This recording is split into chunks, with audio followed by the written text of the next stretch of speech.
সুপ্রিয় দর্শক বৃন্দ, আজকে আমাদের সাথে রয়েছে সাইফুর রহমান। তো আজকে আমাদের পডকাস্টে অতিথি সাইফুর রহমান, তিনি বর্তমানে পড়াশোনা করছেন ফিনল্যান্ডে।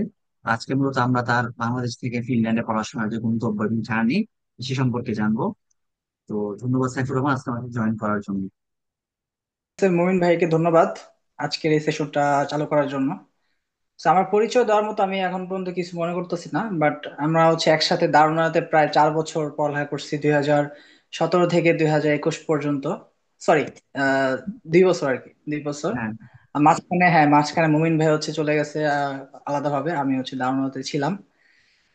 সেখান থেকে মমিন ভাইয়ের সাথে পরিচয়, একই হলে থাকা, সিদ্দিকী হলে থাকা, প্লাস অনেক ধরনের হ্যাঁ। চলাফেরা হয়েছে, কিছু মিলে যে আমার প্রথম জার্নি থেকে শুরু করে বাইরে ঘোরাফেরা সব মুমিন ভাই দ্বারা শুরু হয়েছে।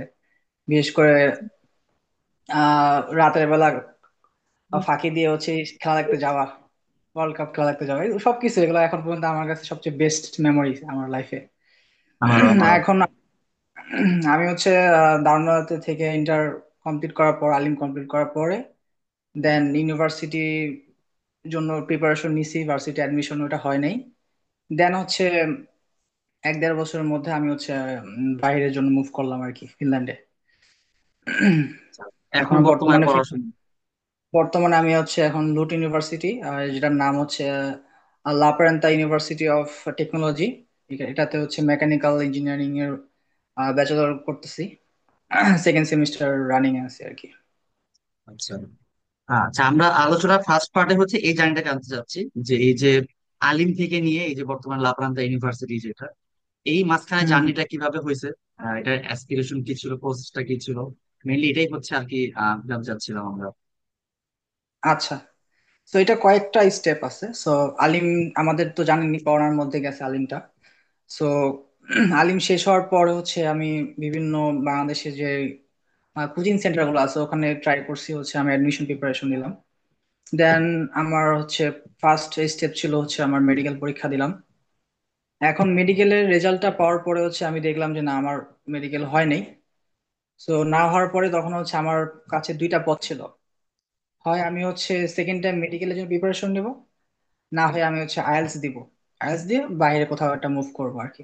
সো ওই মুহূর্তে আমি খাতা কলম নিয়ে বসে কিছু ক্যালকুলেশন করছি। ক্যালকুলেশন করে দেখলাম যে আসলে একটা মানুষের ইমপ্রুভমেন্ট কতটুকু করা সম্ভব। 18 থেকে 20 সম্ভব, বাট 16 থেকে 20 সম্ভব না। সো দেখি আমি মেডিকেলে আমি যেরকম রেজাল্ট আসছে সেই অনুযায়ী আমি সেকেন্ড টাইম দিলে আমার জন্য এটা ফলপ্রসূ হবে না, আলটিমেটলি আমার লাইফ টাইমটা নষ্ট হবে। সো ওই জন্য আমি হচ্ছে ওটা স্কিপ করে আমি আইএলটিএস এর দিকে ঝুঁকলাম। দেন হচ্ছে আইএলটিএস প্রিপারেশনের পর্যায়ে অনেক ধরনের বাধা বিপত্তি আসে, সেটা হচ্ছে আমরা বাঙালি অলস। আইএলটিএসটা হচ্ছে একটা কি বলবো, কন্টিনিউয়াস প্রসেসে যাইতে হয়, মিনিমাম 3 মাস টানা পড়তে হয়। তো আমি হচ্ছে আইএলটিএস এর ক্ষেত্রে ধাক্কা খেয়েছি, যেমন হচ্ছে আমি 2 মাস ভালো মতো পড়ার পরে ভাবলাম যে আচ্ছা এখন তো হয়ে গেছে, আমি হচ্ছে তাহলে একটু ঈদের ছুটি পাইলাম, একটু ঘুরি ফিরি, এরপর পরীক্ষা দিব। এটা হচ্ছে 2022-এর, হ্যাঁ 22-এর সময়। তো যখন আমি ঈদের ছুটি পাইলাম ওই একটা মাস আমি আইএলটিএস এর প্রিপারেশন থেকে একটু দূরে সরে যাওয়ার কারণে আমার আবার ব্যান্ড স্কোর কমে গেছে, মানে মকে যখন দিলাম তখন দেখলাম যে আমার 5.5 এর মতো আসে মকে। তো ওই মুহূর্তে আবার একটা ধাক্কা খেলাম। দেন হচ্ছে আমার পরীক্ষার ডেটটাও পিছিয়ে গেল। এরপরে হচ্ছে আমি আবার হচ্ছে প্রিপারেশন নিলাম কয়েকদিন টানা, হচ্ছে প্র্যাকটিস করার পরে এরপরে হচ্ছে আমি সেপ্টেম্বরে পরীক্ষা দিই আর কি। সেপ্টেম্বরে পরীক্ষা দিয়ে দেন হচ্ছে আমার রেজাল্ট আসে আইএলটিএস এর। তবে এখানেও হচ্ছে আমার ধাক্কা খাইতেই আছে। আইএলটিএস এর রেজাল্ট হওয়ার পরে আমার হচ্ছে ফার্স্ট টাইম যে রেজাল্টটা দিছে সেখানে আমার স্পিকিং এ আমার ব্যান্ড স্কোর কম দেখাইছে আর কি, কম পাইছি। সো আমি হচ্ছে কনফিডেন্ট ছিলাম যে আমি স্পিকিং এত ভালো দিছি, আমার এত কম ব্যান্ড স্কোর আসার কথা না, 5.5 আসছিল আর কি। দেন আমি হচ্ছে ওটা চ্যালেঞ্জ করি আর কি। চ্যালেঞ্জ করার পরে দেন আমার হচ্ছে এই ব্যান্ড স্কোরটা হচ্ছে একবারে বাইরে আমার 6.5 হয় আর কি। সো এটা আরেকটা ধাক্কা ছিল ওখানে। দেন হচ্ছে আমি ওখানে ব্যান্ড স্কোর 6.5 পাওয়ার পরে বাকি প্রসিডিউরটা শুরু হয় আমার আইএলটিএস বাইরে আসার ক্ষেত্রে। সো আমি যখন আইএলটিএস শেষ করছি আমার টার্গেট ছিল যে একটা English speaking country like Australia, Canada, এইসব দেশগুলোতে যাওয়ার জন্য। তো আমি হচ্ছে বাংলাদেশের কিছু এজেন্সি আছে, ওখানে গেলাম। ওদের কাছে বললাম যে আসলে আমি হচ্ছে এরকম আমার সার্টিফিকেট, আমি হচ্ছে এই আমার আইএল সার্টিফিকেট, এই আমার হচ্ছে আমার পিছনের আলিমের ডিগ্রি বা দাখিলের ডিগ্রি সার্টিফিকেটের রেজাল্ট সবকিছু নিয়ে গেলাম।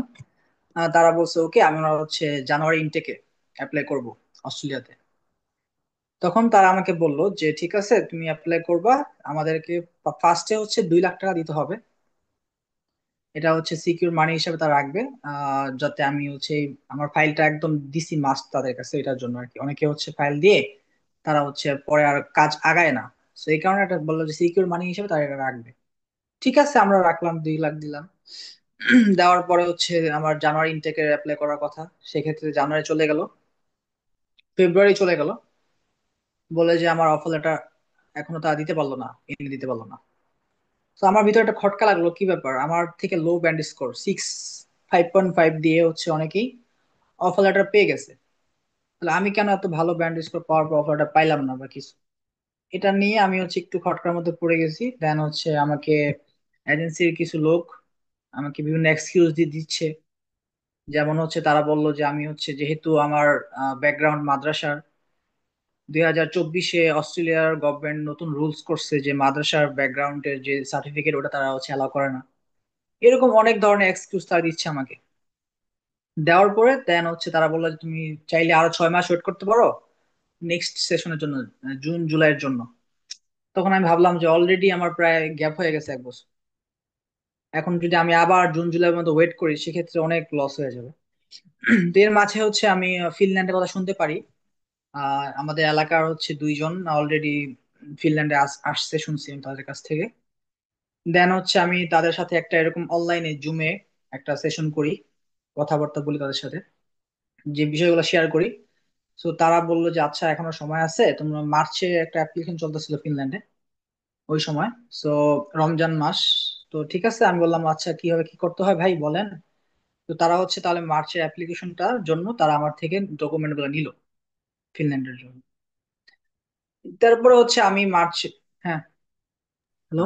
সরি, বলছিলাম যে এই যে ভাইয়ারা যারা ফিনল্যান্ডে তোমার যে ফাইল গুলা যে নিল, তারা কি হচ্ছে কোনো এজেন্সির লোক নাকি হচ্ছে তারা এখানকার জাস্ট র্যান্ডম শিক্ষার্থী যারা?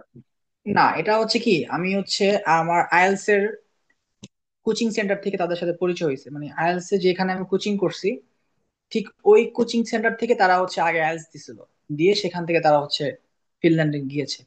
সো ওখানকার টিচাররা বলতো যে আমাদের এখান থেকে বিগত বছরের ব্যাচ থেকে 2 জন আছে, ওরা হচ্ছে বর্তমানে ফিনল্যান্ডে আছে। তো ওনাদের কাছ থেকে আমি কন্ট্যাক্ট নাম্বারটা নিছি, মেসেঞ্জার অ্যাড হয়েছে ফেসবুক। সেক্ষেত্রে আমি ওখান থেকে হেল্পটা পাইছি আর কি তাদের। সো দেন হচ্ছে আহ, তারা যখন আমার মার্চে অ্যাপ্লাই করলো, অ্যাপ্লাই করার 17 দিন পর আমি হচ্ছে আমার মার্চের 17 তারিখ মনে আছে ডেটটা আমার এখনো। আমার হচ্ছে এই লাপ্রান্তা ইউনিভার্সিটি অফ টেকনোলজি থেকে আমার হচ্ছে অফার লেটারটা আসে ফার্স্ট। আচ্ছা, তাহলে সো হচ্ছে অফার মানে লেটারটা তোমার তোমার ফাইলগুলো নিয়ে হচ্ছে এই যে যারা ফিনল্যান্ডে অলরেডি পড়াশোনা করতেছে সেই ভাইয়ারা হচ্ছে নিজেরা ফিনল্যান্ডে যে হচ্ছে অ্যাপ্লাই করে দিয়েছে, হ্যাঁ, ওরা অ্যাপ্লাই করে দিছে। লোকালি অ্যাপ্লাই অ্যাপ্লাই করছে করা এখান দেওয়ার থেকে। পরে অফার লেটারটা আমার আসছে হচ্ছে মার্চের 17 তারিখে। হুম। আর ওদিকে যে এখন এজেন্সি যেহেতু যারা তোমার কাছে ফাইল নিছিল, এজেন্সি যে তোমার কাছে ফাইল নিছিল, সেই এজেন্সির কি হইলো?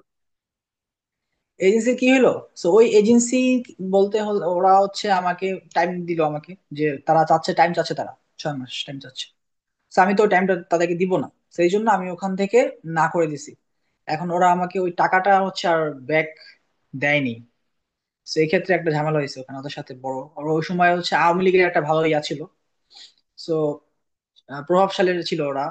আর বিভিন্ন, আর আমার আব্বু তো একটু নরম মাইন্ডের, সো আব্বু কখনো ঝামেলাতে জড়াতে চায় না সবসময়। সো এই ক্ষেত্রে আব্বু ওরকম ঝামেলাতে যায় নাই। আর প্রভাবশালী হওয়ার কারণে আমরা ওটা বেশি বাড়াবাড়ি করি নাই ওই বিষয়টার উপরে। আমরা বলছি যে ঠিক আছে একটা, ওরা বলছে যে ওদের সমস্যা বা কিছু, ওরা হচ্ছে কিছুদিন পরে এটা ব্যাক করবে আমাকে বলছে, এখন পর্যন্ত এটা ব্যাক করে নাই। এর মধ্যে হচ্ছে ওই এজেন্সির থেকে হচ্ছে যারা আছে কিছু ম্যানেজার, একজন রিফাত ভাই। তো ওই ম্যানেজারটা ভালো ছিল। তো উনি আমাকে ভিতরকার ইন্টারনাল কিছু তথ্য দিয়ে হেল্প করছে আমাকে, যে আসলে ওরা অনেক ইনফরমেশন হাইড করে, প্লাস ওরা হচ্ছে অনেক লাকিলি যে কয়েকটা ভিসা পেয়ে যায়। ওইটা প্রচার প্রচারণা করে মানুষকে অ্যাট্রাক্ট করে, এই হচ্ছে বিষয়। আর ওরা হচ্ছে নিজেরা কাজ করে না, ওরা হচ্ছে বিভিন্ন ধরনের উকিল দিয়ে হচ্ছে ফাইল রেডি করায় অস্ট্রেলিয়ার এম্বাসি রিকো আছে, রিকোতে হচ্ছে তারা সাবমিট করে দেন হচ্ছে 10-15টা ফাইল সাবমিট করলে লাকিলি দুই একটা ফাইল তারা হচ্ছে আহ বিশাল সাকসেসফুল হয়। সেক্ষেত্রে হচ্ছে তারা দেখে যে যারা স্টুডেন্ট আছে ওদেরকে হচ্ছে বোঝায় যে আমাদের এখান থেকে অস্ট্রেলিয়া অনেক স্টুডেন্ট গেছে, এই গেছে সে গেছে। তো এরকম কথা শুনে অনেকেই হচ্ছে ওখানে ইনফ্লুয়েন্স হয়ে যায় আর কি। তো আমিও ওরকমই ছিলাম, একজন ইনফ্লুয়েন্স ওখানে গেছিলাম আর কি। এজেন্সির নাম বলা যাবে? এজেন্সির নাম হচ্ছে, এটা চিনবেন না, এটা আমাদের এলাকারই, শনিরাকড়াতেই। এটা বলতে গেলে হচ্ছে একটা ইংলিশ মিডিয়াম স্কুল। ওই ইংলিশ আচ্ছা। মিডিয়াম স্কুলের আন্ডারেই ওরা হচ্ছে ক্লাস ও লেভেল পর্যন্ত হচ্ছে পড়ালেখা করায়। দেন পাশাপাশি ওরা হচ্ছে ইন্টারন্যাশনাল স্টাডিজ এর জন্য হচ্ছে ওরা প্রসিডিওর চালু করছে, দুইটাই হচ্ছে ওরা চালায় একসাথে। নিউ ক্যাসেল স্কুল নামে হচ্ছে ওদের কাজ চলে চলে আর কি, স্কুলের নাম। তারপরে ফিনল্যান্ডে এই অফার লেটার যখন আসলো এই আপনাদের ইউনিভার্সিটি থেকে, তারপরে হচ্ছে প্রসেসটা কি ছিল? তারপরে প্রসেসটা ছিল হচ্ছে একটু ঝামেলার মধ্যে গেছি হচ্ছে কয়েকটা বিষয় নিয়ে। সেটা হচ্ছে আমি তো উম, জানতাম না যে টাইম প্রসিডিউরটা কিরকম সময় লাগে এই বিষয়গুলো নিয়ে। যেহেতু মার্চে আমি পাইছি 17 তারিখে, আমি প্রথম 1 মাস রিল্যাক্সে ছিলাম। ভাবছি হ্যাঁ আমার কিছু ওকে ফাইন। এর জন্য যে আমার ইন্ডিয়াতে যেতে হবে, তারপরে হচ্ছে ইন্ডিয়ার ভিসার জন্য অ্যাপ্লাই করতে হবে, তারপর এম্বাসি ডেট নিতে হবে, এগুলো জানতাম না আমি। এখন 1 মাস চলে যাওয়ার পরে তখন আমি আমার হচ্ছে হুট হুট করে হচ্ছে আমার মাথায় আসলে কি ব্যাপার, আমার তো হচ্ছে অফ লেটার আসছে, এখন তো আমার ওই ভাইয়েরাও কিছু বলতেছে না। তখন হচ্ছে ওই ভাইদের কাছে ফোন দিলাম, বলতেছে যে তোমরা তো হচ্ছে উচিত ছিল যে একটু ঘাটাঘাটি করার এই বিষয় নিয়ে। আমি হচ্ছে ওই মুহূর্তে একটু আমার নিজেরও অলসতা কাজ করছে, আমি ঘাটাঘাটি করি নাই। তো আমার 1 মাস হতে লস হয়ে গেল। এরপরে আমি এপ্রিলে আইসা আমি হচ্ছে ইন্ডিয়ান ভিসার জন্য অ্যাপ্লাই করি। এরপরে সো ইন্ডিয়ান ভিসার জন্য অ্যাপ্লাই করি। সেক্ষেত্রে আমি হচ্ছে ওখানে 1 মাস সময় যায়। এপ্রিলের পরে মে মাসে হচ্ছে আমার ইন্ডিয়ান ভিসাটা আমি পাই। মে মাসে ইন্ডিয়ান ভিসা পাওয়ার পরে আমি হচ্ছে আমার সেকেন্ড কাজটা হচ্ছে আমার এম্বাসির অ্যাপয়েন্টমেন্ট নেওয়া। তো এম্বাসির অ্যাপয়েন্টমেন্ট নেওয়ার জন্য ওই মুহূর্তে বিশাল বড় একটা ঝামেলার মধ্যে পড়ে গেছি, কারণ হচ্ছে মার্চে প্রায় 20,000 মতো অফার লেটার পাইছে। তো সবগুলা অলরেডি একটা জামের মতো তৈরি হয়ে গেছে, সবাই হচ্ছে একসাথে অ্যাপ্লাই করছে। আর এম্বাসি হচ্ছে ইন্ডিভিজুয়াল ডেটটা ছাড়ে। সো ওরা হচ্ছে একটা সার্টেন লোকজনকে একদিনে ডাকবে, এভাবে করে করে করে করে ডাকে। সেক্ষেত্রে আমি যখন হচ্ছে এপ্রিলে ভিসা পাওয়ার পরে আমি অ্যাপ্লাই করছি এম্বাসি এর জন্য। অ্যাপ্লাই করার পরে আমার 1 মাস চলে যায়, 1.5 মাস চলে যায়, আমাকে এখন পর্যন্ত কোনো স্লটই ফাঁকা পাইনি আমি। আমার মনে আছে প্রায় আমার হচ্ছে 2 মাস প্লাস ওয়েট করতে হয়েছে আমার স্লট ফাঁকা পাওয়ার জন্য। তো হঠাৎ এরকম ওয়েট করতে করতে করতে করতে আমি মাঝখান দিয়ে হচ্ছে অল্টারনেটিভ থিঙ্কিং করার চেষ্টা করছি, কি করা যায়, কিভাবে কি করা যায়। এক একজন এক এক রকমের তথ্য দিচ্ছে।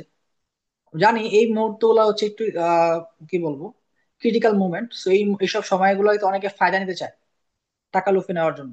আমাকে অনেক অনেক ধরনের ইলিগাল কথাবার্তা বলছে, বলছে যে কলকাতা যাও, কলকাতায় যায় ওখানে হচ্ছে কন্ট্যাক্ট করে হচ্ছে সরাসরি এম্বাসির সাথে টাকা দিয়ে ডেট কিনা যায়, টাকা লাগবে 2 লাখ টাকা লাগবে, এরকম অনেকেই বলছে। আবার কেউ বলছে হচ্ছে সরাসরি আমরা হচ্ছে ইয়াতে যেতে পারবো, নেপালে যায় হচ্ছে সেখানে ডেট ফেস করতে হবে। এরকম অনেক ধরনের ইনফরমেশন দিছে আমাকে। বাট আমি হচ্ছে ভাগ্যিস ওইগুলোতে ফাঁদে পা দিতে পারি দেই এই মুহূর্তে এই সময়টাতে। সেকেন্ড হচ্ছে ওয়াইজলি চিন্তা ভাবনা করছি, ওই ফাঁদে তার পা দিই নেই।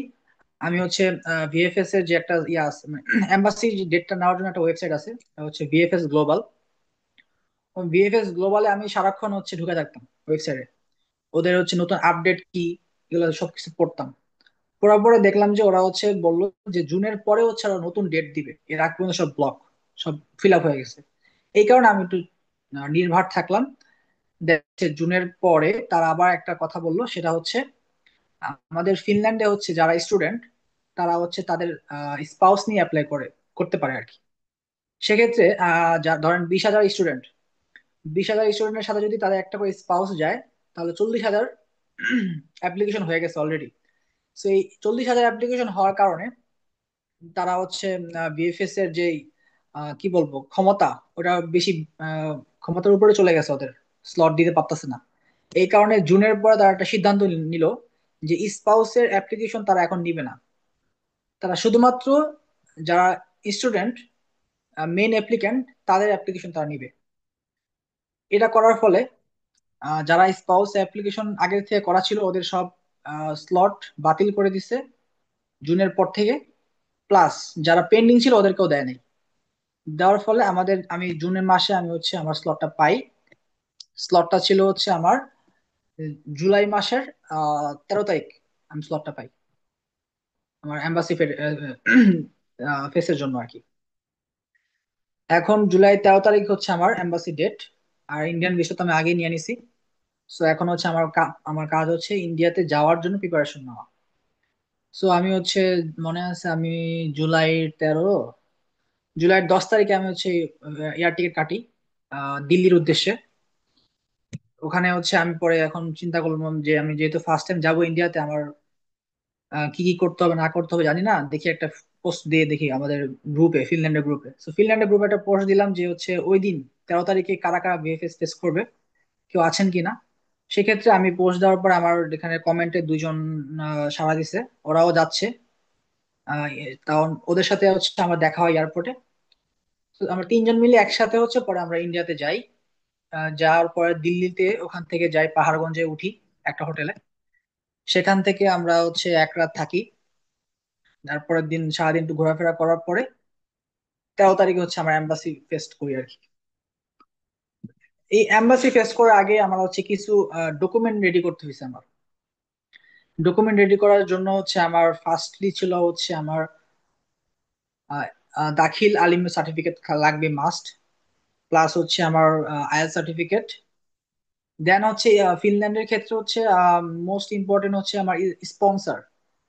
স্পন্সর মূলত হচ্ছে এরকম যে আমি যে 4 বছর এখানে পড়ালেখা করব, তার একটা লিভিং কস্ট লাগবে। প্লাস হচ্ছে টিউশন ফি লাগবে।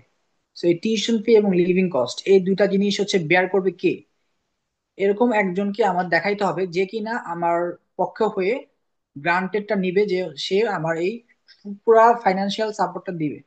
এমন একজন লাগবে। তো এই ক্ষেত্রে হচ্ছে ফিনল্যান্ডে আমি যারা বাইরে আছে ওরা বললো যে এরকম ট্যাক্স হাই, এরকম একজন মানুষকে দেখাইতে হবে। আমার আব্বু হচ্ছে ট্যাক্স দেয়, তবে হচ্ছে এত বেশি ট্যাক্স দেয় না। তো এই কারণে হচ্ছে আমি মামার সাথে কথা বলি, কথা বলার পরে এক আত্মীয় আমার, ওনাকে হচ্ছে আমি দেখাই স্পন্সর হিসেবে। তো ওনার ডকুমেন্ট গুলো হচ্ছে আমি কালেক্ট করি। বলেন। যে হচ্ছে স্পন্সর তাকে কি মানে ওই ফিনল্যান্ডে থাকতে হবে নাকি বাংলাদেশ থেকে দেখাইলেও হবে? ওটা বাংলাদেশ থেকে দেখাইতে পারবে, ফিনল্যান্ড থেকেও দেখাইতে পারবে, কোনো সমস্যা নেই। শুধুমাত্র একটা অ্যাফিডেভিট করতে হবে। অ্যাফিডেভিটে লেখা থাকবে যে আমি সাইফুর রহমানকে 4 বছরের জন্য পুরো দমে ওর লিভিং কস্ট প্লাস টিউশন ফির খরচ বেয়ার করলাম, এতে আমার কোনো আপত্তি নেই, এরকম একটা অ্যাফিডেভিট করে ওটা ওই যে 300 টাকার স্টাম্পে উকিল দ্বারা হচ্ছে এটা করতে হবে আর কি। ওটা করলাম। করার পর আমি হচ্ছে আমার টিউশন ফিটা হচ্ছে পেমেন্ট করতে হবে। এটা হচ্ছে আমার ইন্ডিয়া যাওয়ার আগে আর কি, ইন্ডিয়া যাওয়ার আগে কথাটা বলিনি। তো ওই সময় আমি টিউশন ফিটা হচ্ছে পেমেন্ট করলাম। টিউশন ফিটা হচ্ছে মানে কিভাবে পেমেন্ট করা লাগে এখান থেকে, এবং এটা আসলে আচ্ছা, প্রসেসটা কি? টিউশন ফিটা হচ্ছে আমার ওই যে অফার লেটারের মধ্যে লেখা ছিল যে আমি যদি এপ্রিলের একটা টাইম দিয়েছে আর কি, এপ্রিল থেকে জুন এই সময়ের মধ্যে যদি আমি হচ্ছে ইয়া করি, পে করি, তাহলে হচ্ছে আমাকে 20% তারা হচ্ছে আর্লি বার্ড ডিসকাউন্ট দিবে, 20%। এখন আমি আমি চাইলে এর পরেও দিতে পারবো, কিন্তু পরে ভাবলাম যে 20% তো অনেক হিউজ। আমার টিউশন ফি ছিল 8,000 ইউরো। তো সেখান থেকে আমি হচ্ছে 6,400 ইউরো দিছি টিউশন ফি। এটা হচ্ছে আমি ঢাকা ব্যাংকে একটা অ্যাকাউন্ট খুলছি। বলেন। এটা কি পুরা মানে পুরা কোর্সের টিউশন ফি একবারেই নাকি হচ্ছে এটা শুধু ফার্স্ট ইয়ারের হ্যাঁ, এটা জন্য হচ্ছে বা 1 বছরের, অ্যাডমিশনের জন্য? ফার্স্ট ইয়ারের ফার্স্ট হ্যাঁ। ইয়ারের জন্য। ফার্স্ট ইয়ারের 8,000, প্রতি বছর আমার 8,000 ইউরো করে হচ্ছে আমার টিউশন ফি। সেক্ষেত্রে আমার হচ্ছে 20% ডিসকাউন্ট দিয়ে আমার হচ্ছে আসছে 6,400 ইউরো। তো এই 6,400 ইউরো পেমেন্ট করার জন্য আমার যেতে হয়েছে, আমি আমার হচ্ছে একটা স্টুডেন্ট অ্যাকাউন্ট খুলতে হয়েছে ইয়াতে, সেটা আমি ঢাকা ব্যাংকে করছি। তো এখানে সেখানে একটা স্টুডেন্ট ফাইল করতে হয়েছে। স্টুডেন্ট ফাইল করার পরে তারা হচ্ছে এই আমাকে বাংলা টাকা আমি দিছি তাদেরকে ওই পরিমাণ। দেওয়ার পরে সেটা হচ্ছে তারা ওই ইউনিভার্সিটির যে একটা ব্যাংক অ্যাকাউন্ট আছে সেটা আমাকে দিয়ে দিছে ইয়াতে, অফার লেটারে। ওই ইউনিভার্সিটি ব্যাংক অ্যাকাউন্টে সেটা তারা পে করে দিছে। পে করে দেওয়ার 2 দিন পরে আমি হচ্ছে কনফার্মেশন পাইছি যে আসলে আমার ইউনিভার্সিটি থেকে আমাকে মেল দিছে এবং আমাকে টাকা পাইছে, সে রিসিপ্টটা দিয়ে দিছে আমাকে। হ্যাঁ, এখন এখানে একটা কথা হচ্ছে যে মানে এই অফার লেটারটা আসার পরে এটার মেয়াদ কতদিন থাকে, মানে তুমি কয় বছরের মধ্যে এখানে যেতে পারবা, কত সময়ের মধ্যে যেতে পারবা ইংল্যান্ডে জয়েন আচ্ছা, করার জন্য? এই অফার লেটারটা পাওয়ার পর একটা কাজ আছে, সেটা হচ্ছে অফার লেটারটা অ্যাকসেপ্ট করতে হবে। নিয়ম হচ্ছে অ্যাকসেপ্ট করতে হবে। সো অ্যাকসেপ্ট না করলে আমার হচ্ছে অফার লেটার বাতিল করে দিবে। সেটা হচ্ছে 2 সপ্তাহ টাইম দেয়, 14 দিন। 14 দিনের মধ্যে যদি আমি অফারটা অ্যাকসেপ্ট করি তাহলে হচ্ছে আমাকে এটা তারা গ্রান্টেড করবে। এন্ড অফার লেটার পাওয়ার পরে একজন, আমার এটা হচ্ছে লাকিলি আমি শুনছি ফিনল্যান্ডে আসার পরে সে হচ্ছে 1 বছর পরে সে আসছে ওই অফার লেটার দিয়ে, মানে 1 বছর পর্যন্ত ওয়েট করা যায় আর কি। মানে যেমন একসেপ্ট করা আপনি প্রসেসটা কি? এই হুম, একসেপ্ট করা প্রসেসটা কি? অ্যাকসেপ্ট করার প্রসেসটা হচ্ছে ওখানে একটা লিঙ্ক দেওয়া থাকবে। ওখানে মানে অফার লেটারের মধ্যেই হচ্ছে একটা লিঙ্ক থাকবে, ওই লিঙ্কের মধ্যে প্রবেশ করে তাহলে হচ্ছে আমাকে অ্যাকসেপ্ট করতে হবে অফার লেটারটা। হুম। আর হচ্ছে, আর এই অফার লেটার অ্যাকসেপ্ট করার পরে যদি টিউশন ফি বিষয়টা, সেটা হচ্ছে চাইলে অনেকে হচ্ছে এটাকে ভাগ করে দিতে পারে। যে আমি চাইলাম যে আমি হচ্ছে 50% টিউশন ফি দিলাম, বাকি 50% আমি হচ্ছে পরের সেমিস্টারে পে করব। ওটাও করতে পারে চাইলে। এটা হচ্ছে সরাসরি ইউনিভার্সিটির সাথে কন্ট্যাক্ট করতে হবে। কন্ট্যাক্ট করে হচ্ছে তারা হচ্ছে এই বাকি প্রসিডিউরটা হচ্ছে তারা বলে দিবে যে কিভাবে কি করতে হবে না করতে হবে। তো এই হচ্ছে আমাদের টিউশন ফি দেওয়ার প্রসেসটা গেল। এখন হচ্ছে স্পন্সর যে টিউশনটা দিছে তার জন্য একটা ভ্যালিড প্রুফ লাগবে। সেই জন্য আমি যে ব্যাংকে টাকাটা ঢুকাইছি, আমার টিউশন ফির টাকাটা, ওটা মূলত ঢুকাইছি আমি হচ্ছে আমার স্পন্সরের অ্যাকাউন্ট থেকে। তাহলে এখানে আমি যখন স্টেটমেন্টটা বের করছি তখন স্টেটমেন্ট লেখা ছিল যে অমুক আমাকে 9 লাখ টাকা পাঠাইছে, সেই 9 লাখ টাকা আমি হচ্ছে পাঠাইলাম ফিনল্যান্ডে। তো এই স্টেটমেন্টটা সহ আমি হচ্ছে আমার এম্বাসির ফেসের সময় নিয়ে যেতে হবে এই আমার যে ইয়াটা। প্লাস আমার অ্যাকাউন্টে থাকতে হবে 6,720 ইউরো। এটা হচ্ছে আমার 1 বছরের চলাফেরার খরচ। এটা আমার নিজের পার্সোনাল অ্যাকাউন্ট থাকতে হবে। এবং এই টাকাটা আসতে হবে স্পন্সর অ্যাকাউন্ট থেকে, যাতে করে যখন এম্বাসি ফেসের সময় তারা দেখবে যে আসলে আমি এই 9 লাখ টাকা বা আমার যে লিভিং কস্টের টাকাটা, এই টাকাটা কে দিচ্ছে, স্পন্সর দিচ্ছে, সেই স্পন্সর অ্যাকাউন্ট থেকে আমার অ্যাকাউন্টে আসছে কিনা। এই দুইটা স্টেটমেন্ট আমার রাখতে হবে। সো এই দুইটা স্টেটমেন্ট নিলাম, প্লাস হচ্ছে আমার যে বাকি যে ডকুমেন্ট গুলো বললাম আগে, ওগুলা নিয়ে আমি হচ্ছে চলে গেলাম ইন্ডিয়াতে। সো ইন্ডিয়াতে হচ্ছে আমি ভিএফএস ফেস করার আগের দিন রাতে আমি কথা হয়েছে ভাইদের সাথে, আমি খুব নার্ভাস ছিলাম যে কি প্রশ্ন করে কি করে না করে। আমি বিভিন্ন ইউটিউবে ভিডিও দেখলাম ফিনল্যান্ডে বিগত বছরে কারা আসছে, তাদের অ্যাপ্লিকেশনের ক্ষেত্রে, তাদের ইন্টারভিউর ক্ষেত্রে কি কি প্রশ্ন করছে ওগুলা নোট করছি খাতায়। নোট করে নিজে নিজে প্র্যাকটিস করছি সারা রাত ওদিন। প্র্যাকটিস করার পর পরের দিন সকালে আমি, আমার 8টা বাজে ছিল যাওয়ার ডেট টাইম। 8টা বাজে আমি একদম সকাল ভোর ভোর চলে গেলাম। ওখানে গিয়ে দেখলাম হচ্ছে বিশাল বড় সিরিয়াল। তারপরে হচ্ছে প্লাস শুধু বাঙালি না, ওখানে হচ্ছে চাইনিজরাও আসছে দেখলাম। তারপরে হচ্ছে ভিএফএস এর মধ্যে শুধু ফিনল্যান্ডের এম্বাসি না, ওখানে ইউরোপের আদার্স কান্ট্রিগুলো এম্বাসিও আছে পাশাপাশি দেখলাম। পতাকা দিয়ে লেখা আছে ক্রোয়েশিয়া, স্পেন, জার্মানি, তারপরে আরো আদার্স কান্ট্রি গুলার ওখানে দেওয়া আছে আর কি এম্বাসি গুলার ফ্ল্যাগ লাগানো আছে। সো আমি হচ্ছে, আমাকে বললো যে ফিনল্যান্ডের এম্বাসি হচ্ছে নিচতলায় গ্রাউন্ড ফ্লোরে, তোমার হচ্ছে তোমাদেরকে ডাকা হবে, তখন তোমার সিরিয়াল ধরবা, এর আগে ধরবা না। তো তাই একটু পরে হচ্ছে আমাদেরকে বললো যে কারা কারা ফিনল্যান্ডের জন্য আসো তারা এই সিরিয়ালে দাঁড়াও। পরে আমরা দাঁড়ালাম। দাঁড়ানোর পর একে একে হচ্ছে আমাদের আমাদের পাসপোর্ট, তারপর হচ্ছে আমার যে বিএফএস এর ডেটটা নিলাম, ওই ডেটের একটা কপি আছে, অ্যাপয়েন্টমেন্ট একটা পেজ ছিল আর কি, ওটা ফটোকপি করে নিয়ে গেছিলাম। সো অ্যাপয়েন্টমেন্ট কপিটা দেখাইলাম। দেখানোর পরে আমাকে ভিতরে ঢুকতে দিছে তারা। ঢুকে দেওয়ার পরে সেখান থেকে একটা টোকেন নিতে বলছে, সো টোকেন নিলাম। নেওয়ার পরে আমার মনে আছে আমার সিরিয়াল নাম্বার ছিল 3। সো আমি হচ্ছে, আমার মনে আছে আমার টোকেন নাম্বার ছিল 3। সো 3 নাম্বার সিরিয়াল ছিল আমার। তো যখন হচ্ছে দুইজনের ডাকা শেষ হলো, এরপরে হচ্ছে আমার ডাক। সো আমি আমি হচ্ছে প্রবেশ করলাম ভিতরে, রুমে গেলাম। তো দুইজন ছিল ওখানে এক্সামিনার, একজন হচ্ছে ফিনিশ, একজন হচ্ছে ইন্ডিয়ান। তো ইন্ডিয়ানটা হচ্ছে দেখেই মনে হয়েছে যে ও হচ্ছে মানুষদেরকে একটু আটকাতে চেষ্টা করে আর কি। আর ফিনিশ যে সে নর্মাল কোশ্চেন করে, বেসিক কোশ্চেন করে আর কি। সো ফার্স্টে আমাকে কোশ্চেন করা হলো যে তোমার ডেট অফ বার্থটা বলো। দেন হচ্ছে আমার ডেট অফ বার্থ আমি বললাম। দেন হচ্ছে আমাকে কিছু বেসিক কোশ্চেন, যে ফিনল্যান্ড তুমি কেন চুজ করছো, রিজন গুলা বলো। দেন আমি বললাম রিজন গুলা। এরপরে হচ্ছে আমাকে জিজ্ঞেস করা হলো যে তোমার স্পন্সরটা কে। দেন আমি বললাম আমার স্পন্সর হচ্ছে আমার মামা। তো তারা হচ্ছে বললো বললো যে আচ্ছা ঠিক আছে। এরপরে ইন্ডিয়ান লোকের কাছে গেল, মেয়েটার কাছে গেল। সেই ইন্ডিয়ান মেয়েটা হচ্ছে আমার ডকুমেন্ট গুলো চেক করতেছে। তো ডকুমেন্ট গুলো দিলাম আমি। আমার হচ্ছে অফার লেটার প্লাস আমার হচ্ছে এম্বাসি ডেটের যে হচ্ছে পেপারটা, অ্যাপয়েন্টমেন্ট লেটারটা, ওটা দিলাম। প্লাস হচ্ছে আমার ব্যাংক স্টেটমেন্ট, আমার স্পন্সর ব্যাংক স্টেটমেন্ট, তারপর এফিডেভিটটা, এগুলো দিলাম। সো দেওয়ার পরে হচ্ছে যেই ডেটে স্পন্সর অ্যাকাউন্ট থেকে আমার টাকাটা ঢুকছে, ওই পেজটা ছিল সবার লাস্টে। সো আনফরচুনেটলি পিন থেকে পেজটা মানে খুলে ফাইলের ভিতরে ছিল কোনো জায়গায়। সো ওই মহিলা বলতেছে তোমার তো হচ্ছে ট্রানজেকশন যেদিন হয়েছে ওই ওই দিনের কোনো ইয়া নাই তো, এখানে স্টেটমেন্ট নাই তো। তো তুমি একটা কাজ করবা, তুমি হচ্ছে বাংলাদেশে যেয়ে এটার সাপ্লিমেন্ট জমা দিবা। এটা শোনার পর আমার বুকে একটা কামড় দিয়ে উঠলো। কি ব্যাপার, আমি তো সব ফাইল নিয়ে আসলাম, গেল গে, পেজটা গেল কোথায়?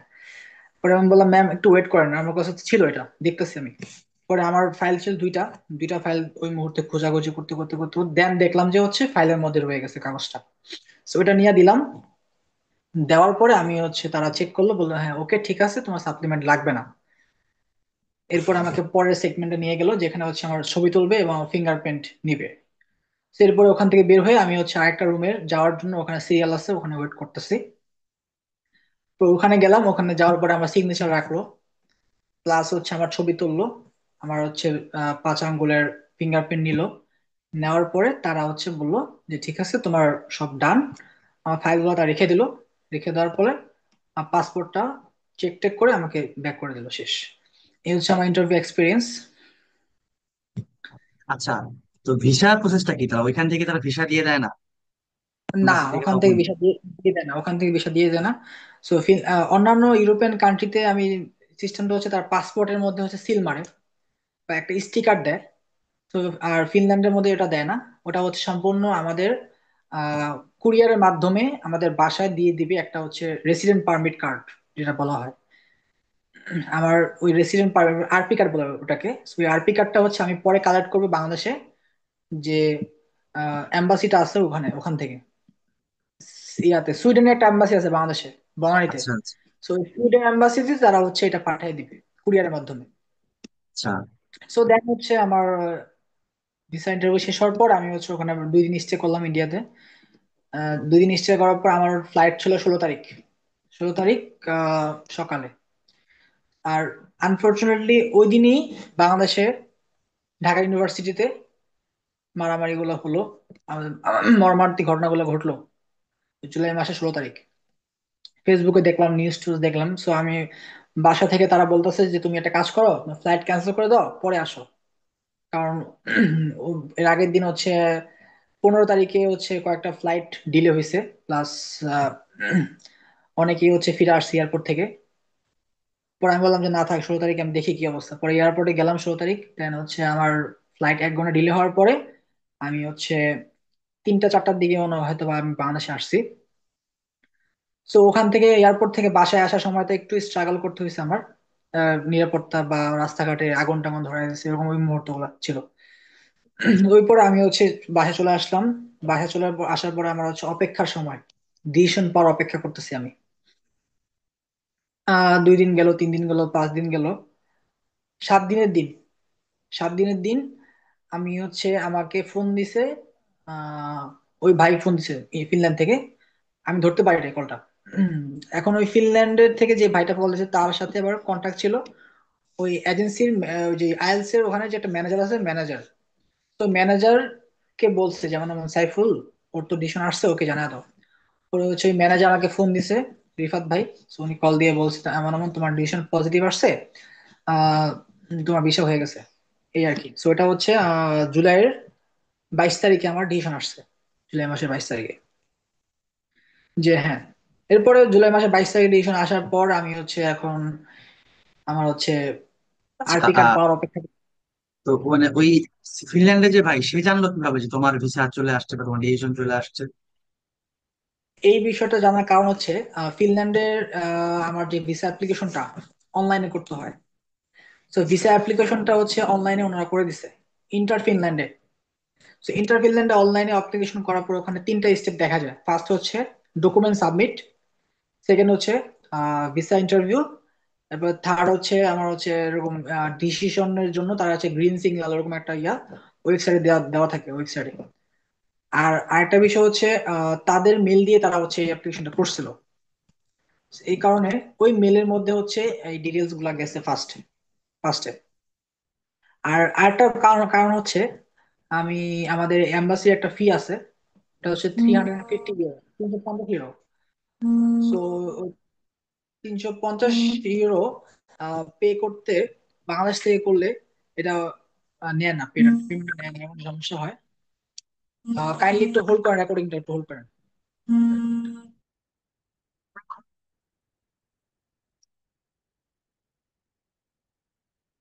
আচ্ছা, আমরা ছিলাম কোথায়?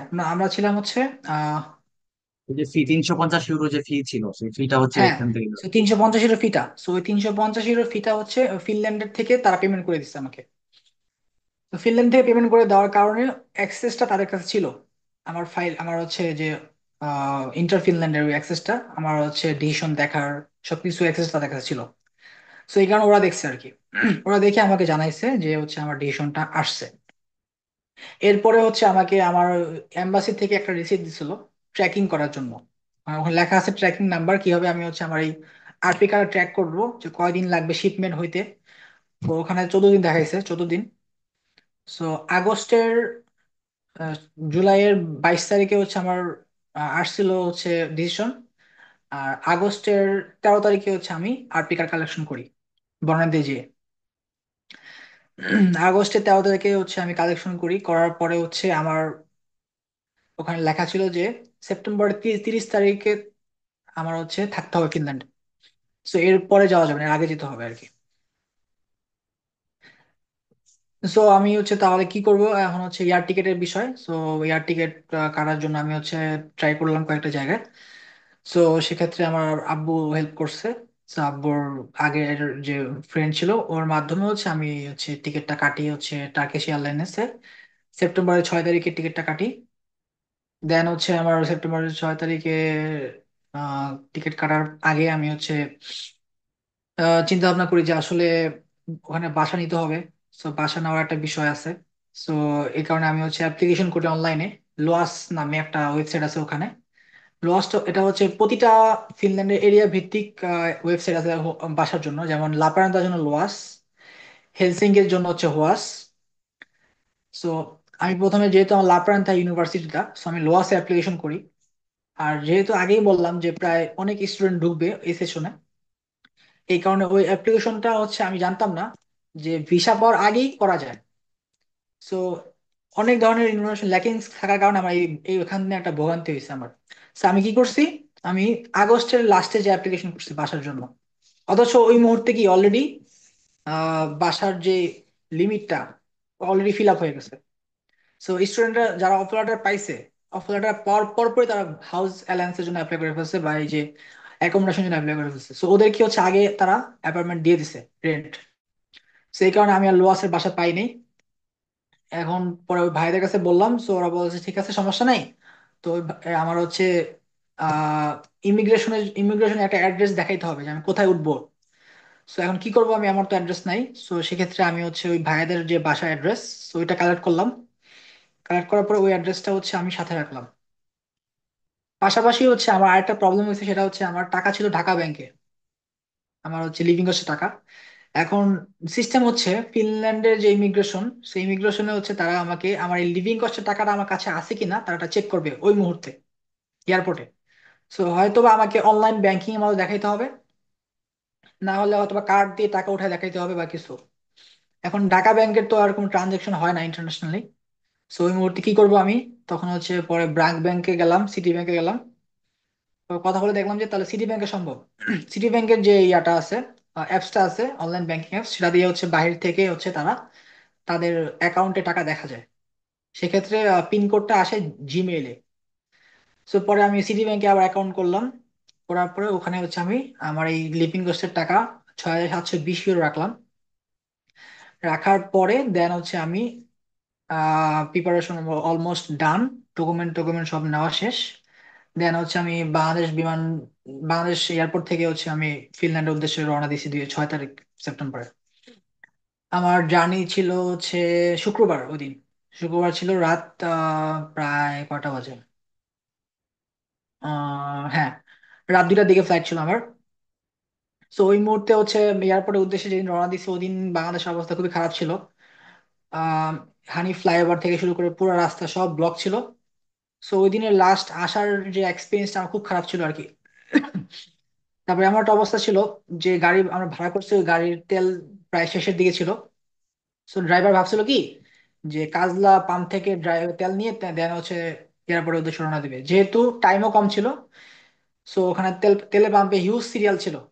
সো সে তেলও ভরতে পারে নাই। এই কারণে ওরা আপু বললো ঠিক আছে থাক, যেটুকু তেল আছে অতটুকু দিয়ে যাওয়া যাবে, কিন্তু এসি চলবে না। এই হচ্ছে অবস্থা। সো এত রাস্তা আমি এসি ছাড়া চলতে হয়েছে ওই মুহূর্তে, কারণ জ্যামের উপরে জ্যাম ঠেলে ঠেলে ঠেলে ঠেলে পরে প্রায় 2 ঘন্টা লাগছে আমার এয়ারপোর্টে আসতে। 2 থেকে আড়াই ঘন্টার মতো লাগছে, অনেক কষ্ট হয়েছে ওই এয়ারপোর্টে যেতে ওই দিন। এরপরে আর কি, এরপরে হচ্ছে দেন বাংলাদেশ থেকে হচ্ছে ফ্লাই করার পরে ফিনল্যান্ডের টার্কিশে ছিল আমার ট্রানজিট। 1.5 ঘন্টা ট্রানজিট ছিল। সো টার্কিশে আসার পরে ওখানে আরেকটা এক্সপিরিয়েন্স, সেটা হচ্ছে আমার সাথে একজন ছিল বাংলাদেশ থেকে। সে আমার সাথে ফ্লাই করছে একসাথে। সো ওইখানে হচ্ছে আমাদের 1 ঘন্টা ডিলে হয়েছে ফ্লাইটটা।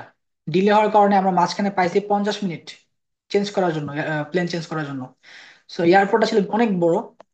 সো আমি আমি কিভাবে কি খুঁজে পাইতেছি না, পরে এখান থেকে অনেক দৌড়াদৌড়ি করে করে করে করে প্রায় 10 মিনিট আগে আইসা আমাদের বোর্ডিং পাসের সামনে এসে দাঁড়াইছি। টাইম আছে 10 মিনিট। আর এখন ওই ভাইটা যা ছিল আমার পাশে, সো অনেক ইমার্জেন্সি ছিল ওয়াশরুমে যাওয়ার জন্য। সো বলা যেহেতু 10 মিনিট টাইম আছে আর এখন পর্যন্ত অনেক লম্বা সিরিয়াল দাঁড়ায় আছে ওখানে, তাহলে তো সমস্যা নেই, আমি যাবো আর আসবো। ও কি করলো, ওয়াশরুমে গেল, এখানে লম্বা সিরিয়াল আছে। ও গেল আর 1 মিনিটের মধ্যেই দেখলাম কি সবাই একসাথে ঢুকাই দিছে ভিতরে। বলছে যে এখন টাইম নেই, সবাই একসাথে ঢুকাই দিছে ভিতরে। And ও তো ওখানে রয়ে গেল বাস। তারপর আমি সবার লাস্টে গেলাম, চেকিং করলাম, করার পরে হচ্ছে বোর্ডিং পাস চেকিং টেকিং করার পরে দেন হচ্ছে আমাকে লাস্টে ঢুকলাম প্লেনে। পরে আমার সাথে যে ছিল সে আর পরে ফ্লাইটে উঠতে পারে নাই, ফ্লাইটটা মিস করছে আর কি। দেন ও ও আছে পরের দিন আবার আসছে, ওকে আবার আরেকটা ফ্লাইটে উঠে দেওয়া হয়েছে, পরের দিন ও আসছে।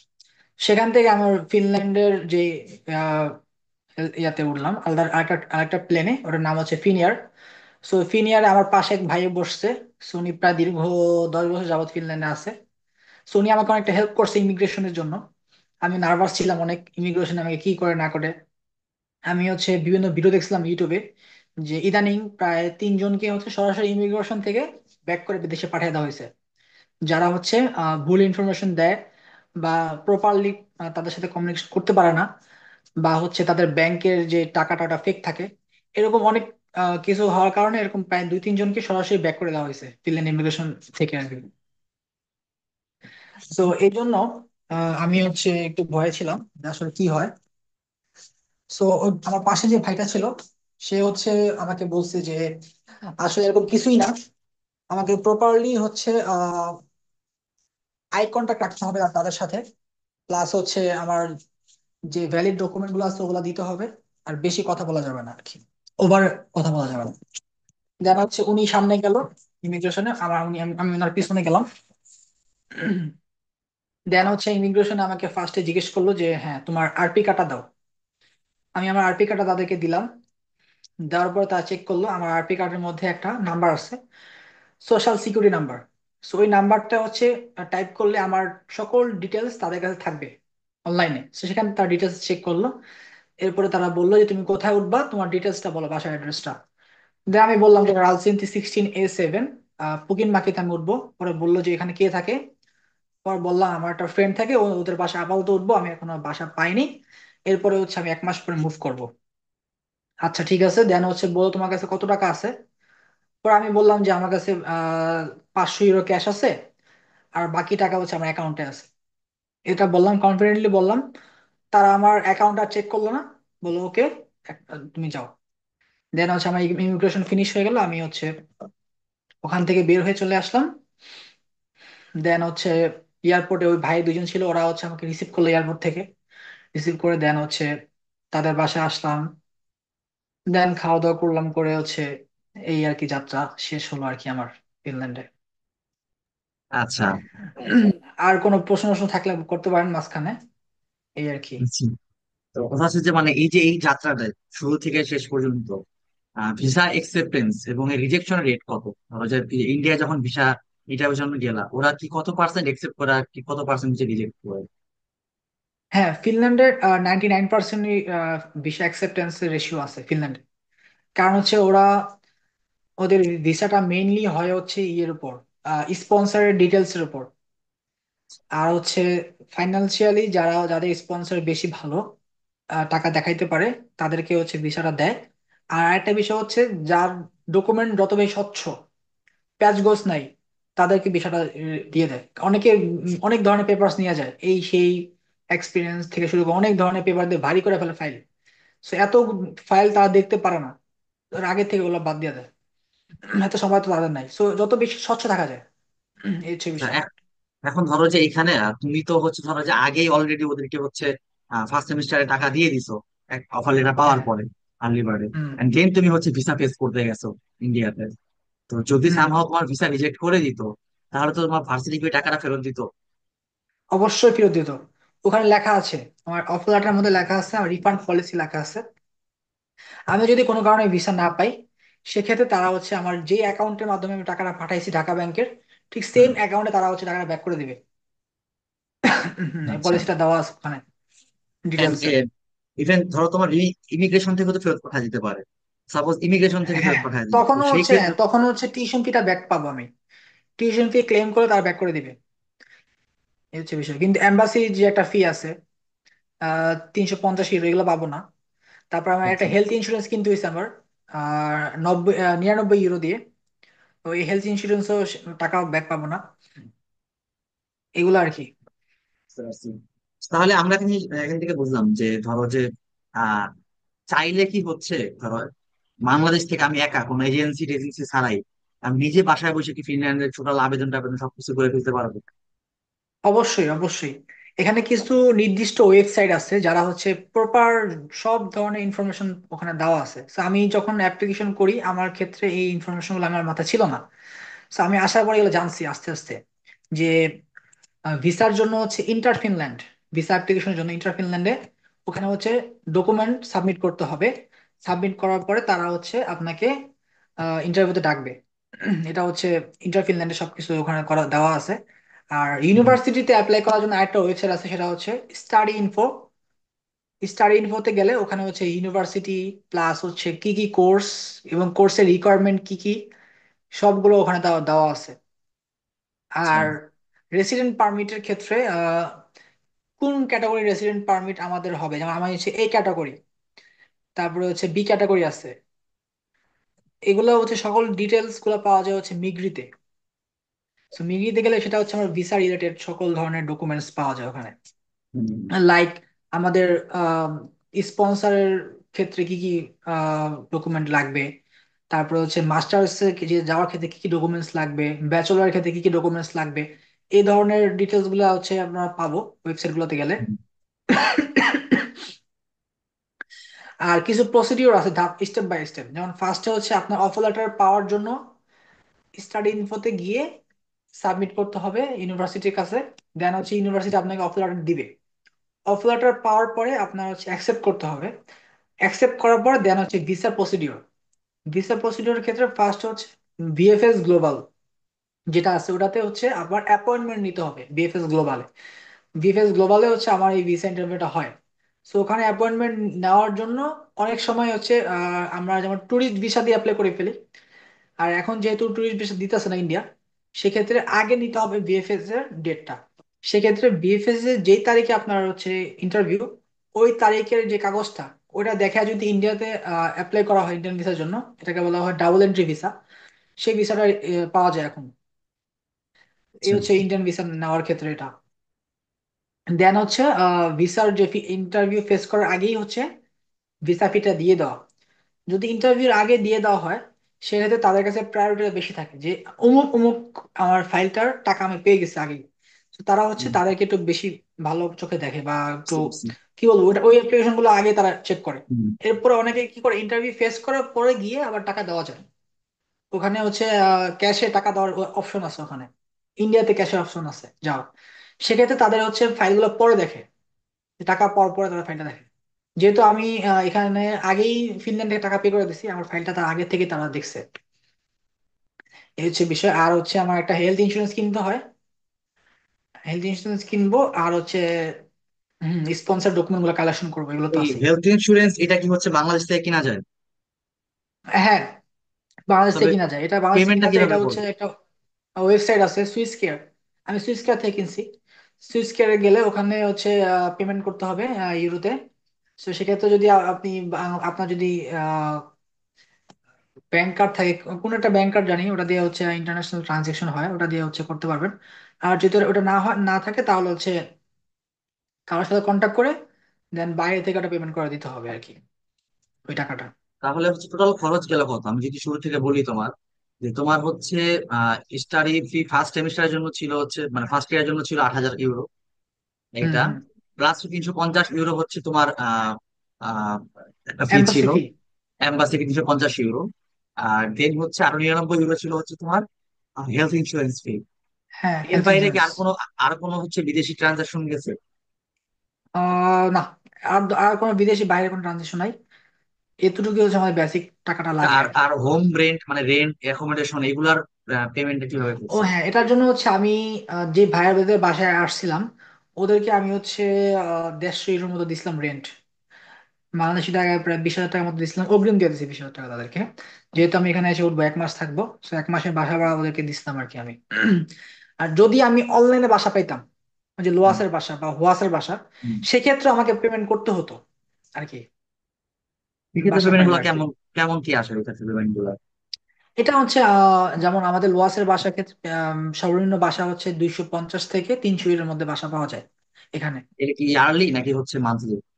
মান্থলি মান্থলি 250 থেকে 300 পরে আর কি। আর এখানে আমরা যে থাকছি ভাইদের বাসা, ওটা হচ্ছে ধরেন ওনার নিজের নামে বাসা নেওয়া আছে। সো উনি যারা সাবলেট দিচ্ছে, সাবলেট সাবলেট দিচ্ছে, উনি যে টাকাটা দিচ্ছে তার হাফ আমার থেকে নিচ্ছে। সেক্ষেত্রে এই টাকাটার কোনো কি নাই, আহ রেকর্ড নাই। রেকর্ড নাই, এটা ওনার পার্সোনালি ওনার কাছে রাখে আর কি। এই হচ্ছে বিষয়। আর ওগুলা বুঝতে রেকর্ড পারছি। থাকে আর কি। আর এমনি লিভিং এক্সপেন্ডিচার কেমন অ্যাজ ইউর মাসে হাত খরচের জন্য? মাসে আমি যেমন বর্তমানে যে বাসায় থাকি, এই বাসায় হচ্ছে আমার রেন্ট হচ্ছে 220 ইউরো। প্লাস হচ্ছে আমার ইলেকট্রিসিটি বিল আছে 20 ইউরো, 240 এর মতো যায়। আর মোবাইল বিল হচ্ছে আমার মান্থলি, যে আমি মোবাইল প্যাকেজটা কিনি, ওটা হচ্ছে 20 ইউরো দিয়ে যায়। তো আমার হচ্ছে গেলো কত, 260 ইউরো গেল। আর হচ্ছে ধরেন টোটাল বাস কার্ড আছে একটা, ওটা কিনতে গেলে আমার হচ্ছে লাগে হচ্ছে স্টুডেন্টের জন্য 40 ইউরো লাগে। আর নর্মালি কিনতে গেলে 60 থেকে 80 ইউরো লাগে, 40 ইউরো লাগে হচ্ছে ওই কার্ডটা। তাহলে 300 ইউরো গেল। ওই কার্ড দিয়ে আমি হচ্ছে সম্পূর্ণ হেলসিঙ্কি সিটিটা হচ্ছে আমি পাবলিক ট্রান্সপোর্ট গুলো ইউজ করতে পারবো। ট্রাম, মেট্রো, ট্রেন, বাস সব ইউজ করতে পারবো আমি ওই একটা টিকিট দিয়ে। এই হচ্ছে আমার গেল 300 এর মতো গেল। আর বাজারের ক্ষেত্রে হচ্ছে ডিপেন্ড করে।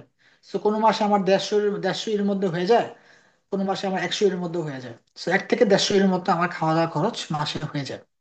তো টোটাল আমি ধরলাম তাহলে হচ্ছে 400 থেকে 450 ইউরো হুম। একদম ভালো মতো ভাবে চলাফেরা করা যায় থাকার জন্য এখানে। Monthly monthly 450 monthly. ইউরোর মতো? হ্যাঁ তোমাকে তাহলে এবং তোমার এই যে লিভিং কস্ট এটা তোমাকে হচ্ছে বাংলাদেশ থেকে দেখা যাইতে হবে। তো তুমি যে 1 বছর হ্যাঁ। থাকবা, 1 বছর 650 6,500 ইউরোর মতো তুমি দেখা গেছে এখান থেকে। তো তোমার কাছে হুম এটা হুম। আছে লিভিং কস্টের জন্য। এন্ড দেন আসার পরে জব মানে পার্ট টাইম জবটা পাওয়া যায় কেমন?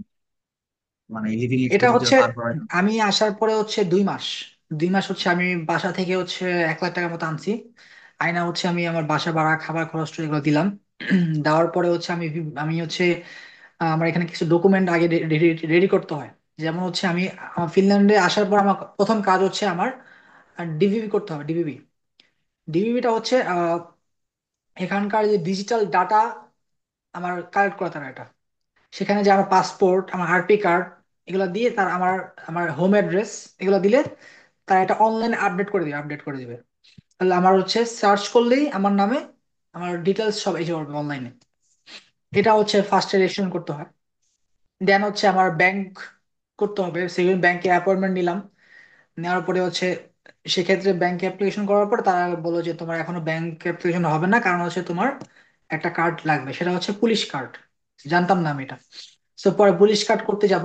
এখন দেখি যে আমার লাগবে হচ্ছে ফিনিশ সাইজে ছবি লাগবে। তো আমি বাংলাদেশে ছবি নিয়ে আসছিলাম, ওই ছবি তো হবে না। তো এখানে ছবি তুলতে গেলাম। তো ছবি তুলতে যা দেখি ওখানে ধরা। ওখানে আমাকে ছবি তুলতে 25 ইউরো নিছে, আমাকে 25 ইউরো জাস্ট একটা ছবি তুলতে। দেন ছবি তুললাম, তোলার পরে ওই ছবিগুলো দিয়ে আমি হচ্ছে ওখানে পুলিশ কার্ডের জন্য অ্যাপ্লাই করলাম। ওখানেও গেল আমার হচ্ছে প্রায় 80 ইউরোর মতো গেল পুলিশ কার্ড করতে। দেন 8 দিনের মাথায় আমার পুলিশ কার্ডটা পেয়ে গেছি আমি। দেন এই পুলিশ কার্ডটা নিয়ে আমি চলে গেলাম আমার ব্যাংক অ্যাকাউন্ট খুলতে। তো ওখানে তারা বললো যে আমাকে ফার্স্টে হচ্ছে 100 ইউরো ডিপোজিট লাগবে ব্যাংক করতে গেলে। সেখানে সিস্টেম আছে, আমি বলতে পারবো যে আমি আপাতত 20 ইউরো দিব, বাকি 80 ইউরো আমি পরে দিতে পারবো চাইলে। পরে আমি হচ্ছে 20 ইউরো ডিপোজিট দিয়ে আমি অ্যাকাউন্টটা করলাম আর কি। সো এখানে ব্যাংক অ্যাকাউন্ট করা শেষ। এরপরে হচ্ছে আমার জব সার্চিং শুরু আর কি। যেহেতু আমার ব্যাংক অ্যাকাউন্ট হয়ে গেছে, আমার হুম। ডিবিবি হয়ে গেছে, আমার পুলিশ কার্ড হয়ে গেছে। সো এখন ফিনল্যান্ডের অবস্থা হচ্ছে এখানে পার্ট টাইম জব বলতে আছে হচ্ছে রেস্টুরেন্ট, ক্লিনিং, এই দুইটা আর কি বেশি আছে। ক্লিনিং এর ক্ষেত্রে হচ্ছে এখানে হোম ক্লিনিং, হাউস ক্লিনিং আছে। তারপরে হচ্ছে আহ লোকাল শপ ক্লিন যেগুলো আছে, যে সুপার শপ গুলা, ওগুলার ক্লিনিং সাইট আছে। তারপরে হচ্ছে মেট্রো স্টেশনের ক্লিনিং। তারপরে হচ্ছে আরো অনেক সেক্টরের ক্লিনিং আছে, যেমন হচ্ছে হসপিটাল থেকে শুরু করে অনেক হুম। ধরনের ক্লিনিং আছে। সবগুলা ক্লিনিং এর জন্য আন্ডারে বিভিন্ন ধরনের কোম্পানি কাজ করে। যেমন এখানে আছে সোল, আছে সোলের আন্ডারে হচ্ছে সব ক্লিনিং এর যারা হচ্ছে ইয়ারা চাকরি করে তাদেরকে হচ্ছে সাপ্লাই করে বিভিন্ন জায়গায়। সোলে অ্যাপ্লাই করলাম আমি। তো ওখান থেকে রিজেক্ট পেলাম না। এবার একটা ভালো বড় একটা জবের সেক্টর এখানে হচ্ছে পোস্টি। পোস্টি সো পোস্টিতে অ্যাপ্লাই করছি, ওখানে জব পাইনি। সো পোস্টটা হচ্ছে এখানকার বাংলাদেশে যেমন হচ্ছে চিঠি আদান প্রদান হুম। করে না, তো এটা হচ্ছে চিঠির মতো আর কি, পার্সেল হুম। দেয় বাসায় বাসায়। কুরিয়ার কুরিয়ার সার্ভিস টাইপের। হ্যাঁ, পার্সেল গুলো পাঠায়। প্লাস হচ্ছে সাপ্তাহিক যে ম্যাগাজিন গুলো আছে ওগুলো বাসায় দিয়ে হুম। আসে, নিউজ পেপার দিয়ে আসে। এগুলো ওদের কাজ। তারপরে সারা ফিনল্যান্ডের সব যত ধরনের পার্সেল কালেকশন তারা করে তাদের আন্ডারে। এটা হচ্ছে আচ্ছা, পোস্টি। এগুলা করলে তো মানে ওখানে কত অ্যাপ্লাই করা যায়, করছি। আর্নিং কত করা যায় মাসে, মান্থলি এবং কত আর্নিং করা যায় বলতে? এগুলোতে হচ্ছে বেসিক, এগুলো হচ্ছে আওয়ারলি বেসড। সো আওয়ারলি হচ্ছে 11 থেকে 13 ইউরো করে পাওয়া যায় পার আওয়ারে। সেক্ষেত্রে আমার হচ্ছে তারা হচ্ছে ইয়ে দিবে, জব কন্ট্রাক্ট দিবে। কাউকে 20 ঘন্টা দেয়, কাউকে 16 ঘন্টা দেয়, কাউকে 12 ঘন্টা দেয়। সো জব কন্ট্রাক্টে যতটুকু আওয়ার সে কাজ করবে সেই আওয়ার অনুযায়ী সে টাকাটা পাবে আর কি। তো আমি আমার হচ্ছে এই চাকরিগুলো না পাওয়ার কারণে আমি হচ্ছে পরে ফুড ডেলিভারি আইডি সার্চ করা শুরু করলাম। এখানে দুইটা ফুড ডেলিভারি আইডি আছে, কোম্পানি আছে, আইডি কোম্পানি। একটা হচ্ছে ফুডোরা, আর একটা হচ্ছে ওল্ট। সো ফুডোরা ওল্ট দুইটার জন্য আমি অ্যাপ্লাই করছি। ফিনল্যান্ডের নাম্বার সিম কিনে ওখান থেকে নাম্বার দিয়ে অ্যাপ্লাই করলাম। সো অ্যাপ্লাই করার পরে হচ্ছে আমাকে তারা এখন পর্যন্ত আইডি দেয় নাই। কারণ হচ্ছে ফিনল্যান্ডে অলরেডি ডেলিভারি আইডি যতটুকু পরিমাণ আছে, নতুন করে দেওয়ার মতো আর কোনো পসিবিলিটি নাই। অলরেডি অনেক পরিমাণ এনাফ আইডি আছে মাঠে। এই কারণে নতুন আইডি আর পাওয়ার চান্স খুবই কম। এখন হচ্ছে যারা পুরাতন, তার আগে থেকে অনেকে আইডি পেয়ে গেছে ওল্টের। তারা হচ্ছে ধরেন একটা মানুষ, তার নিজের ওল্টের অ্যাকাউন্ট আছে, প্লাস সে একটা জবও পেয়ে গেছে। এখন সে হুম। তো জব করার পাশাপাশি তো আর ওল্ড করতে পারবে না, মানে হুম। ডেলিভারি কাজ করতে পারবে না। সে কি করে, সে তার এই অ্যাকাউন্টটা না ছেড়ে সে অ্যাকাউন্টটা ভাড়া দিয়ে দেয়। ঠিক আছে, এই হচ্ছে বুঝতে অবস্থা। তো পারছি। ফিনল্যান্ডে এখন হচ্ছে যারা জব করতেছে ফুড ডেলিভারি, তারা ম্যাক্সিমাম হচ্ছে ভাড়ায় এই আইডি গুলো নিচ্ছে, নিয়ে সেখান থেকে হচ্ছে কাজ করতেছে। তো আমি বুঝতে হচ্ছে পারছি। 2 মাসের মাথায় একটা আইডি পাইছি এক ভাইয়ের মাধ্যমে। সে আইডিটা ভাড়া দিবে। মান্থলি হচ্ছে মান্থলি হিসাব না, এটা হচ্ছে আমি যত টাকা ইনকাম করব তারা হচ্ছে 25% টাকা দিতে দিতে হবে। এই হচ্ছে সিস্টেম। বুঝতে পারছি। দেন আমি বললাম, রাজি হয়ে গেলাম, 25% দিব। এখন আমার তো কাজ করার জন্য একটা কিছু লাগবে, ভেহিকেল লাগবে, কোনো একটা সাইকেল বা স্কুটার বা গাড়ি যাই হোক। সাইকেল দিয়ে করতে কষ্ট হয়, কারণ পায়ে পেডেল দিয়ে হচ্ছে এখানকার রাস্তাগুলো হচ্ছে স্নোর রাস্তাতে হচ্ছে সাইকেল চালানো খুবই টাফ। তো আমি হচ্ছে এখানকার একটা ইলেকট্রিক স্কুটার কিনলাম সেকেন্ড হ্যান্ড, 1200 ইউরো দিয়ে একটা স্কুটার কিনলাম। তো স্কুটার কেনার পরে ওটা দিয়ে হচ্ছে আমি আমার ফার্স্ট আর্নিংটা শুরু করলাম এখানে উল্টের মাধ্যমে। তো 1 মাস ভালো মতো কাজ করছি। কাজ করার পর আবার একটা ধাক্কা খেলাম। সেটা হচ্ছে আমি বাসা চেঞ্জ করলাম, ওখান থেকে এইখানে এই বাসায় আসলাম। এই বাসায় আসার পরে আমি তো নতুন জায়গা, সো কোথায় আগে তো হচ্ছে রুমের মধ্যে একটা পার্কিং এর জন্য আলাদা একটা জায়গা ছিল, একটা হুম রুম করা। ওখানে পার্কিং করে আমরা হচ্ছে তালা মেরে বাসায় চলে আসতাম। এখানে আইসা এরকম কিছু জানি না কোথায় কি পার্কিং, সো আন্ডারগ্রাউন্ডে গাড়ি পার্কিং করে। সো এই গাড়ি পার্কিং এর ওখানে পাশে একটা জায়গায় স্কুটার রেখে কাজ করতাম আর কি। এরকম একদিন, 2 দিন, 3 দিন, 4 দিন, হুম সপ্তাহ খানিক গেল। 1 সপ্তাহ পরে দেন হচ্ছে কাজ করলাম। কাজ করে রাতে 3টা বাজে আমি বাসায় আসছি। আইসা স্কুটার রাখলাম, রাইখা চলে আসছি। সকালে 11টার দিকে বের হয়েছি কাজে যাব। হুম। যা দেখে যে আমার স্কুটারটা নাই ওখানে, সামনে স্কুটারটা নাই। ফিনল্যান্ডও চুরি। দেখে যে আমার তালা কাটা পরে নিচে রেখে দিছে, চুরি হয়ে গেছে স্কুটার। এই হচ্ছে আমার আরেকটা ধাক্কা ওখানে। So, আমি জানতাম যে ফিনল্যান্ডে স্যার, চুরি হয় না, ঠিক আছে, Finland one of the sir. Safest country. এটা এখনো সেফেস্ট কান্ট্রি, কারণ এটা পরে আমি জানলাম যে আসলে কিছু ইমিগ্রেন্ট আছে, যেমন হচ্ছে ওদেরকে আমরা বলি হচ্ছে কালো বলে রাখি, সোমালিয়ান। সো নিগ্রো বলি আমরা। সো ওরা হচ্ছে এই কাজগুলা করে। Sir, sir. দেন কি করবো আর, দেন স্কুটারটা চুরি হওয়ার পরে আর কি 1 সপ্তাহ যাবত একটু কষ্ট করলাম, কান্নাকাটি কর্ম কর্ম কোনো ভাব করি নাই। পরে হচ্ছে এখানকার একটা ভালো একটা সিস্টেম হচ্ছে কি, এখানে একটা ক্লানা নামক একটা ওয়েবসাইট আছে। ওই ওয়েবসাইট থেকে আমি হচ্ছে বিভিন্ন ধরনের প্রোডাক্ট আমি অ্যাপ্লাই করতে পারবো, কিনতে পারবো। আমি টাকা দেওয়া লাগবে না আগেই, টাকা আমার পরে দিতে দিতে পারবো আমি ইএমআই 1 মাস সিস্টেমে। পরে। হ্যাঁ, বা 12 মাসের সাবস্ক্রিপশন নিয়ে কিনতে হুম। পারবো আর কি। তো আমি হচ্ছে পরে অনলাইনে আমি পরে নতুন একটা স্কুটার অর্ডার দিলাম। পরে ওটা আমি মান্থলি আস্তে আস্তে দিতেছি এখন। পরে ওটা আমি পরে ওটা নেওয়ার পরে এখন ওটা দিয়ে আর কি চলতেছে কাজ আপাতত। যাই হোক, সাইফুল, আমাদের মনে হয় মিটিং এর টাইম এটা শেষ। তো হুম, আহ আমাদের অফ ঠিক করতে আছে, হবে। ধন্যবাদ। তো ধন্যবাদ সাইফুল তোমাকে। ইনশাল্লাহ আমরা সামনে আবারও ঠিক কথা আছে। বলবো। ফিনল্যান্ডে পড়ালেখা এবং হচ্ছে এখানকার ডে এক্সপেন্ডিচার নিয়ে তোমার সামনে আমরা সামনে ইনশাল্লাহ আমরা আবারও আড্ডা দিব। ইনশাল্লাহ, সুস্থ অবশ্যই। থাকবা। আর তোমার সুস্বাস্থ্য এবং মঙ্গল কামনা করতেছি। এবং ধন্যবাদ জয়েন করার জন্য।